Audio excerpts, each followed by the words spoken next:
What's up guys, today I'll be reviewing the Razer Viper Mini from Piranha Mouse Mods. Now this is their Elite Edition and using the Razer Viper V2 Pro internals, so it does support up to 8K. 8K is kind of useless, I'll just put it out there. I do like 4K though.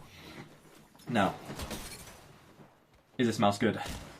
I'll say yes, I've been using it for quite a few months and have been maining it and enjoying it thoroughly, with one issue that I will explain shortly.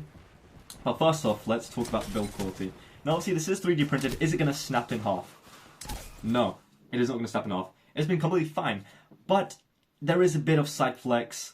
Of course this is 3D printed, so it's not going to be solid as, you know, the magnesium alloy and all the, you know, ABS injected molds that you'd get from, you know, all the other companies that aren't 3D printed. Just any mouse that isn't 3D printed, it's not going to feel as good as them. But it's still very, very solid, and I could use this for months and months more, years and years more, thousands of hours more, and I think it'll do perfectly fine. But if you're going to death grip this mouse, yes, of course you're going to get flex on it, but it's not anything crazy. Actually, their XM1 from their standard edition using a G305 internals has a lot of flex on this thing. Like, it's just a sponge. I hated using this mouse. Build quality is awful in this. But with their smaller mice, I'm pretty sure the PCB helps to reinforce the sides, so it's solid as hell. Especially if you touch the mouse along the bottom, where the PCB will be, you will feel less of the flex.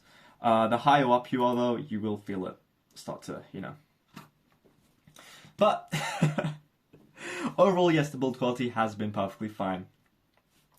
Now, talking about the actual material itself, let's get into the coating.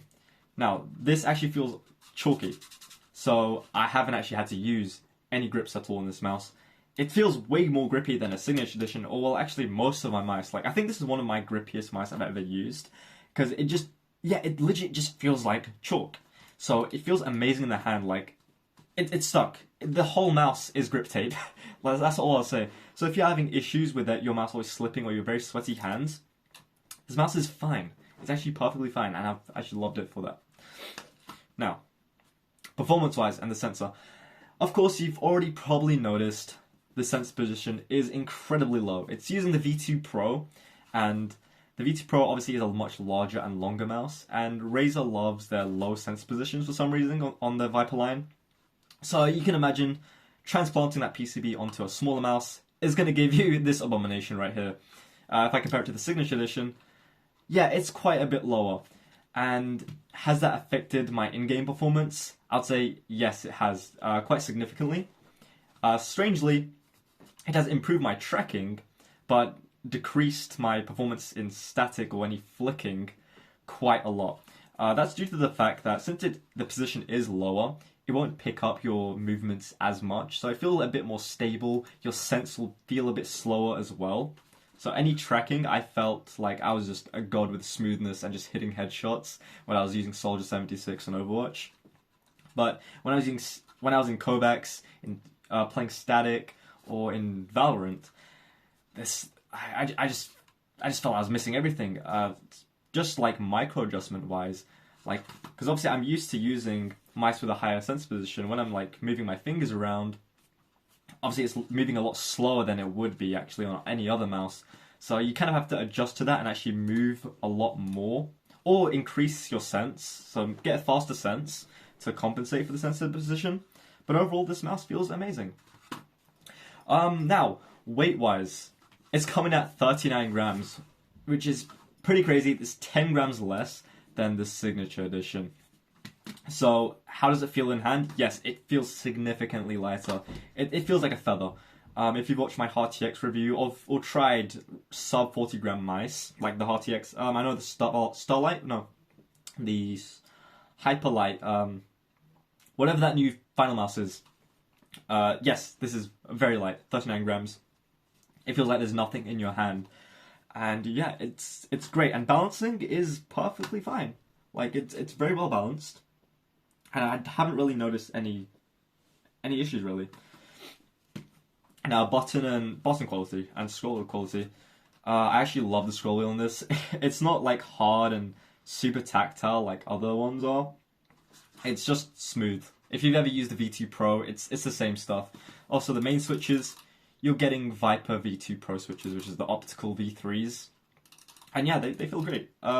They just feel like optical switches. So, a tiny bit mushy, but have, you know, the improved tactility over time. Obviously, this is version 3.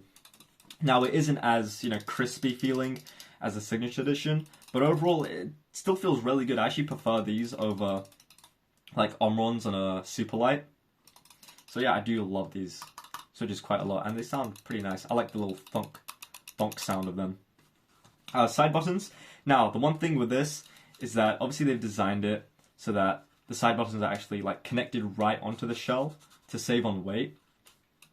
And yeah, they feel a little bit mushy because of that. And I think there's a little bit of pre-travel and a little bit of post-travel. But yeah, I mean, they're usable, they're fine. But if you're expecting the most tactile side buttons in the world, you're not really getting that. Side buttons on the Signature Edition do feel a little bit better. But yeah, they're a little bit mushy, but they're fine. Now, should you get this mouse? I'd say if you are looking for a Razer Viper Mini replacement with wireless technology, yes, you should get this mouse.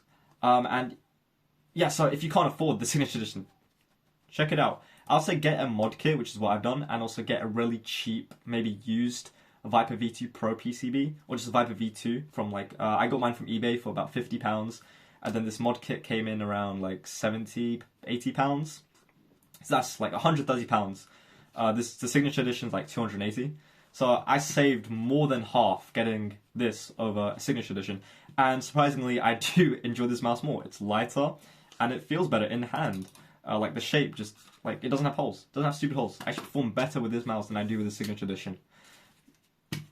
So if you're looking for a mouse like this, go check the link down below. And go check it out. Thanks guys for watching. See you later.